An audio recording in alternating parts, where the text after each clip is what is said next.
This is Luke. He is being bullied at school. It's okay, little baby, don't cry. I want you to show me who hit you yesterday. They didn't know that his brother David is an ex-Marine. All of them?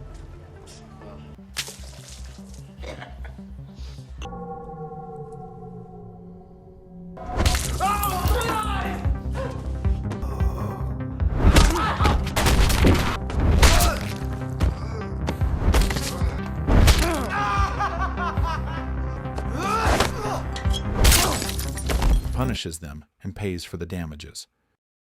The movie begins with a woman, Laura. Her eldest son, Caleb, a special forces soldier, tragically perished in an incident on the battlefield a few days ago. Subsequently, each day Laura cleansed her visage with tears. Her existence seemed to descend into an interminable abyss of grief. The following day, a man unexpectedly knocked on Laura's door. He identified himself as David, a teammate of Caleb. Due to his injury, he was discharged prematurely. Today, he arrived with the intention of visiting Caleb's family. Laura promptly invited David indoors, eagerly encouraging him to remain and share anecdotes of Caleb's experiences in the Army. Upon gazing at the photograph positioned on the mantel, both of them lapsed into silence. Shortly thereafter, Laura's daughter Anna emerged from her chamber. Following a brief exchange with David, she promptly proceeded to the fast food establishment for her part-time employment. Simultaneously, Laura's young son, Luke, was experiencing bullying at school. Luke had exhibited a timid disposition since childhood and was exceedingly reticent. Despite being subjected to bullying by his classmates at school, he never disclosed any information about it to his parents. This evening, upon arriving home from school, David observed the injury on the boy's face at a look. Despite Luke's false claim of being struck by a ball during gym class, David discerned that the situation was far more complex. Meanwhile, Mr. Peterson, Laura's spouse, was exceedingly irate at encountering an unfamiliar man in the residence. However, what has transpired is irreversible. No more actions can be taken. Following a brief conversation, they each departed in different directions. At midnight, Mr. Peterson approached David to discuss various concerns that plagued him at work.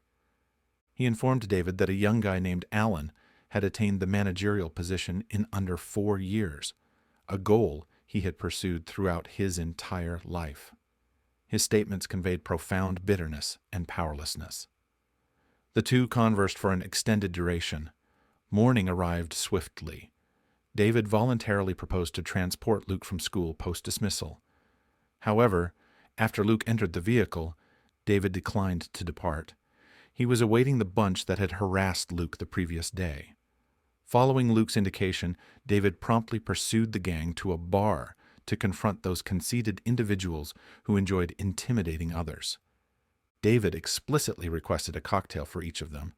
Indeed, the head of that bunch of impudent youths promptly became agitated. He approached and splashed the beverage directly onto David's face. However, he soon faced the consequences of his imprudent decision. David was initially a special forces operative. Wasn't managing these inexperienced youths simpler than consuming confectionery?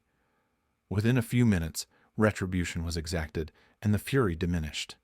David promptly escorted Luke away from that location. Upon arriving home, they encountered Anna, who was prepared to attend a party. Concerned about her daughter's safety at night, Laura requested David to accompany Anna. At the gathering, David encountered Anna's romantic partner and closest companion. His best friend informed him that her former partner persistently clung to her, unwilling to release her. Consequently, David's sense of justice emerged, prompting him to render the ex-boyfriend unconscious. To express gratitude to David for his commendable assistance, the best buddy resolved to reciprocate with her physical form. She guided David into the bedroom. Subsequently, the outcome is likely predictable to all, correct? Upon completion, David approached a drug-addicted acquaintance of Anna and requested a firearm. Following the exchange of contact information, David promptly up and departed. At that point, he unexpectedly observed Anna disputing with her lover. David remained taciturn, yet drove Anna home directly. During the return journey, the two engaged in various discussions. Anna consented to record a music tape as a gesture of gratitude towards David. Early the following morning, while Anna searched for David with the tape, she inadvertently observed him conversing on the phone, overhearing a discussion on plastic surgery and fingerprints. Furthermore, David's tone was exceedingly harsh, and his demeanor was notably urgent. He appeared to be imploring the individual on the other end to promptly fabricate a false identity for him. Anna had a surge of apprehension in her heart. Is it possible that his identification as David was fabricated? Subsequently, Anna promptly reached out to the logistics department of the military installation where David had been assigned, intending to authenticate David's identification with them. Upon concluding the phone call, the logistics department personnel promptly sought documentation pertaining to David. She was unprepared for the revelation that this David was associated with a clandestine KPG experiment project being undertaken by the military. The information swiftly reached Major Richard, the individual overseeing the project. He cautioned his subordinate to unequivocally refrain from disclosing any information regarding the ongoing KPG project. Failure to do so would result in dire consequences for both of them. David proceeded to an unoccupied mining site as coordinated with Anna's substance-dependent acquaintance to retrieve the firearm. The individual overseeing the transaction eagerly presented David with the many sorts of firearms available. Upon trying them and finding great satisfaction, David promptly declared, "I will purchase them all." The individual responsible for the transaction heard this and smiled as if he had won a fortune. He believed he was on the verge of acquiring substantial wealth. Unexpectedly, David had no intention of making a payment. The drug addict was paralyzed with fear by the scene before him and promptly fled. Ultimately, David provided him with a ticket for a packed lunch. Anna received a telephone call from the Army Logistics Division. Anna was informed that David perished in a fire 1 week prior. Upon learning this news, Anna felt profoundly perplexed. She confided in her best buddy, who was employed at the same restaurant, regarding this matter. Anna's best friend recommended that she examine David's call history, suggesting that she might uncover additional information. Simultaneously, David was outdoors with Luke, sculpting a pumpkin lantern.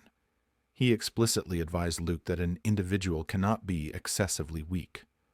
When resistance is required, one must oppose. While speaking, he retrieved a Swiss Army knife from his luggage and handed it to Luke. Anna arrived home promptly. She exploited David's inattention to pilfer the phone from his jacket pocket and then captured images of his recent call history. At that moment, David's phone unexpectedly rang. In her panic, Anna could only place David's phone on the bed. David appeared to have observed something. However, he remained silent. He only retrieved the phone and departed. Meanwhile, Mr. Peterson returned home and reported that his supervisor, Alan, who had lately assumed office, had been discovered deceased in his residence by the police. Despite his profound sadness, this circumstance led to his attainment of the managerial position. This was the position he had always desired. Recently, he expressed to David his dissatisfaction with work, lamenting his inability to secure the desired position. Simultaneously, Anna received a phone call from her lover. He informed Anna that the authorities had uncovered her drug-addicted friend's lifeless body, which had been shot in a mining region, and the murder weapon was located in his vehicle. Upon hearing this, Anna had considerable confusion.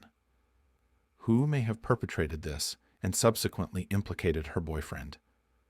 Following some internal conflict, Anna resolved to disclose everything to her parents. Unexpectedly, her father asserted that her circle of acquaintances were all ineffectual individuals, suggesting that it would be prudent to sever contact with them. Upon hearing this, Anna was profoundly distraught. She was surprised that her father could utter such comments. Anna vehemently informed her father that David was a fraud. She contacted his military unit, which confirmed his death. Anna believed that everyone would be profoundly perplexed upon receiving this knowledge. David stayed remarkably composed, promptly retrieving the dog tags from his pocket to verify his identity. Perceiving the lack of understanding from others, Anna repressed her wrath and departed. Upon returning to her room, Anna resumed examining the photograph of David's call history. This may have been the sole method to ascertain the truth. The following morning, en route to school, Anna informed Luke of all her findings from the previous night. David's call history revealed that all the numbers were associated with a plastic surgeon. 2 years ago, this physician had his medical license revoked for violating the law. What is the reason for his communication with David? A concealed secret must exist behind this. Anna promptly requested Luke to assist her in researching information about the doctor to ascertain the nature of the relationship between the doctor and David. The current incidents were excessively coincidental. Anna thought that David was the true perpetrator in this situation.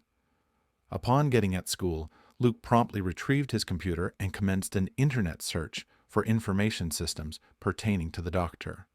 At that point, the class bully approached, taunting Luke publicly for researching a plastic surgeon for gender reassignment surgery. This time, Luke refrained from exercising restraint.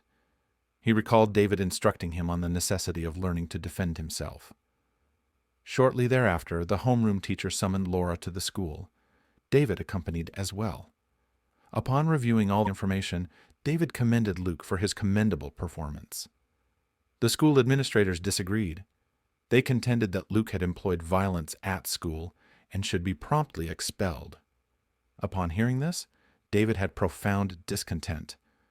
He elevated his voice, asserting his intention to engage legal counsel to address this issue and summon the school authorities to court, subsequently publicizing the situation in the media.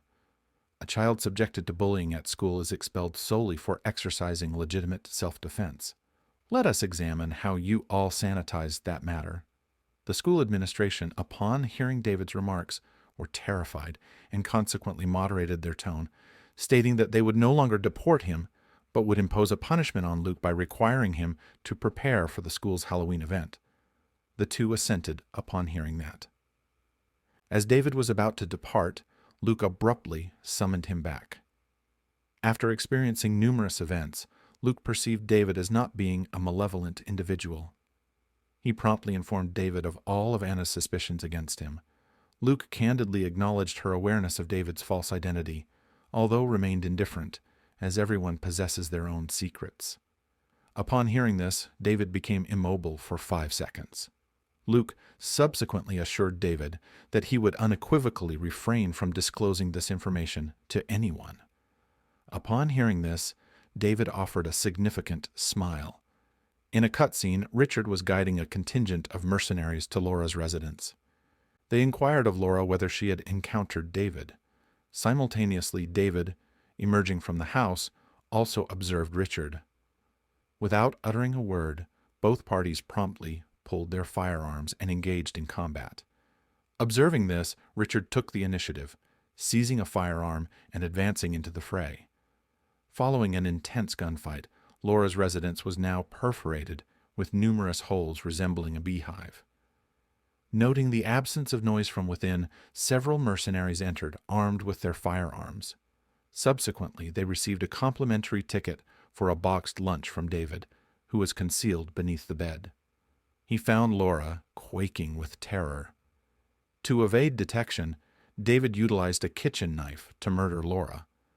Subsequently, he absconded with the family vehicle and accelerated away from the location. Consequently, before reaching the midpoint, he unexpectedly encountered Mr. Peterson on his return home. David did not hesitate to collide directly into Mr. Peterson's vehicle. Observing this, Richard swiftly drove in chase. At this point, David had already escaped. To reduce casualties, Richard swiftly drove to the store where Anna was employed part-time to extricate her. Having informed Anna about the issue, he promptly drove to Luke's school. Upon Anna's departure, David inquired with her best friend whether a police officer had apprehended Anna. Upon hearing this, David refrained from speaking, immediately discharged his weapon at Anna's closest companion, and thereafter deployed 2 grenades. The store rapidly transformed into a heap of scrap metal. Upon arriving at the school, Anna promptly located Luke. While traversing a mirror maze, the instructor was abruptly shot and killed. Observing this, Richard promptly instructed Anna to take Luke and flee. David traced the footprints to locate Anna. Upon his arrival, he found only her boots there, and Anna was now positioned behind David, armed with a firearm. Observing David's immobility, Anna cautiously advanced with the firearm. He abruptly appeared, plunged a blade into Anna's leg, and then took advantage of the moment to force her to the ground while firmly grasping her neck. At the pivotal moment, Luke abruptly emerged with the knife. He plunged the knife directly into David's neck. Subsequently, Luke assisted Anna in standing, and they departed. At the conclusion of the film, Anna and Luke are rescued by firefighters. As the siblings reclined against one another by the fire engine, Anna abruptly recognized a familiar person. Wasn't that David, the individual dressed as a firefighter and limping away?